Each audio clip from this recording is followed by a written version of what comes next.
So hello guys, welcome to my YouTube channel. आज हम करेंगे कुछ important acts. Pitt's act of 1784, act of 1786, charter act of 1793, charter act of 1813, 1833 और 1853। अब ये जो चार्टर एक्ट हैं ये हर 20 ईयर्स के बाद हुए हैं। ये ईज़िली आपको याद हो जाएंगे इस तरह से। पहले 93, देन 20 ईयर्स के बाद 13, देन 33, देन 53। अब इस 53 के बाद कोई और चार्टर एक्ट क्यों नहीं होता है, इसके बारे में भी हम इस वीडियो में पढ़ने वाले हैं। तो चलिए पहला एक्ट करेंगे हम, पिट्स एक्ट ऑफ 1784। अब इसमें क्या होता है कि जितनी भी कमर्शियल और पॉलिटिकल फंक्शन है कंपनी के, उनको डिस्टिंग्विश कर दिया। जितने भी कमर्शियल अफेयर्स है वो कोर्ट ऑफ डायरेक्टर्स देखेंगे और political affairs board of control. और इस एक्ट के बाद एस्टेब्लिश्ड हो जाता है सिस्टम ऑफ डबल गवर्नमेंट। ठीक है, ये याद रखना। ये एक्ट जो है दो रीज़न की वजह से सिग्निफिकेंट है। पहला कि जो कंपनीज़ की टेरिटरीज़ इंडिया में हैं, उनको इंडिया में जो थी उनको पहली बार क्या कहा जाने लगा, ब्रिटिश पोजेशन इन इंडिया। और सेकंड, ये क्यों इम्पॉर्टेंट है कि जो ब्रिटिश गवर्नमेंट है उसको सुप्रीम कंट्रोल दे दिया गया कंपनीज़ के अफेयर में। सुप्रीम कंट्रोल मिल गया उनको एडमिनिस्ट्रेशन करने के लिए इंडिया में। Next act of 1786। अब क्या होता है कि लॉर्ड कॉर्नवालिस जो हैं वो सेकंड गवर्नर जनरल अपॉइंट कर दिए जाते हैं 1786 में, second governor general of Bengal. और उन्होंने दो डिमांड जो है सामने रखी। पहली, he should be given power to override the decision of his council in special cases, यानी कि इनको कंप्लीट पावर चाहिए थी। और दूसरा इन्होंने क्या रखा, he would also be the commander in chief. क्या होने चाहिए वो, कमांडर इन चीफ। अब इसके बाद नेक्स्ट एक्ट आता है चार्टर एक्ट ऑफ 1793।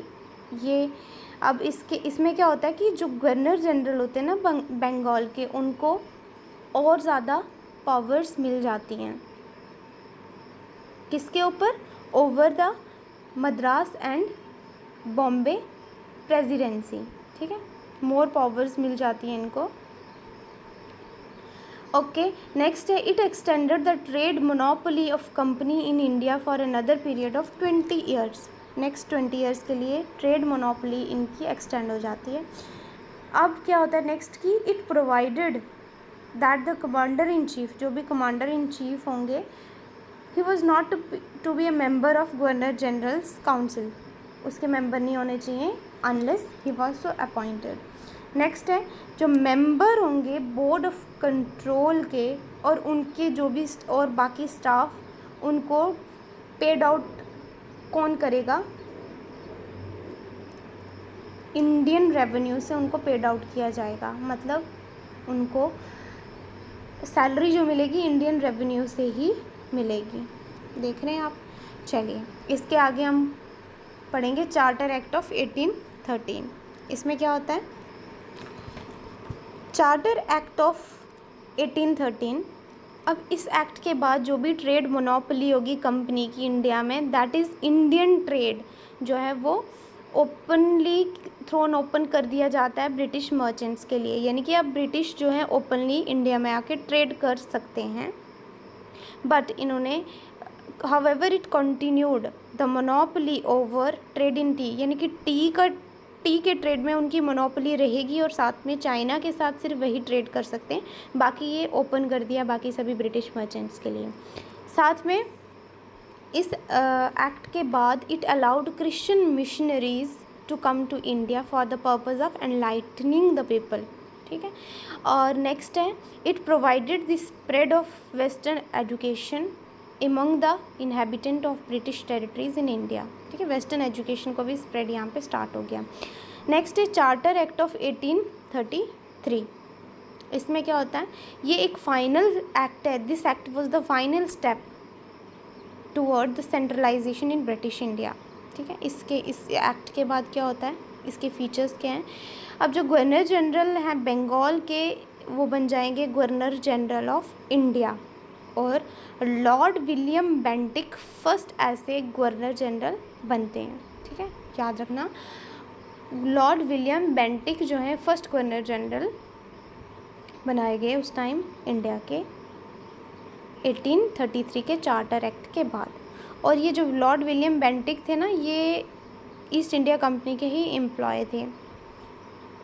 अब नेक्स्ट क्या है, इट डिप्राइव्ड, जो भी गवर्नर हैं यानी कि इस एक्ट के बाद क्या होता है, ये डिप्राइव कर देते हैं कि इसको बॉम्बे और मद्रास के जो भी गवर्नर हैं उनको लेजिस्लेटिव पावर से डिप्राइव कर दिया जाता है, और जो गवर्नर जनरल है इंडिया के उनको एक्सक्लूसिव लेजिस्लेटिव पावर दी जाती है फॉर इंटायर ब्रिटिश इंडिया। सारी अब पावर्स किसके पास आ जाती हैं, गवर्नर जनरल ऑफ इंडिया।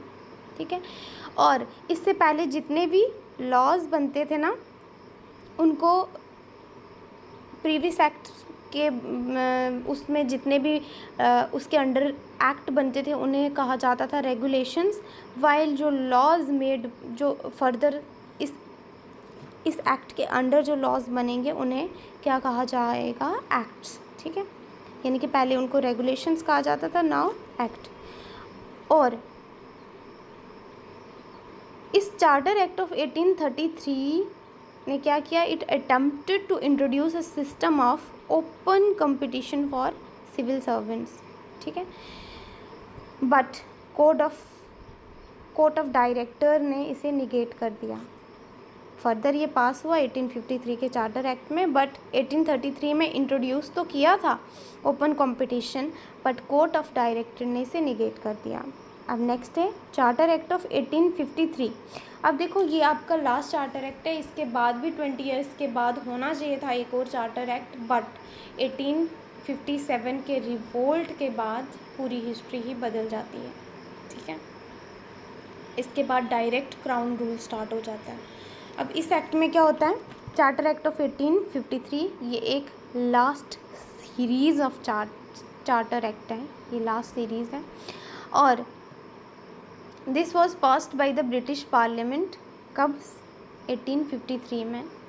और इसके फीचर्स क्या हैं, it separated governor general of, यानी कि जो भी गवर्नर जनरल्स की काउंसिल है ना, फॉर द फर्स्ट टाइम ये क्या सेपरेट कर देते हैं, लेजिस्लेटिव और executive function of governor general's council, और 6 न्यू मेंबर को ऐड कर दिया जाता है legislative councillors to the council में, 6 मेंबर और ऐड कर दिए जाते हैं, और ये एक्ट करते हैं एज अ, इनका फंक्शन क्या रहेगा, एज अ मिनी पार्लियामेंट।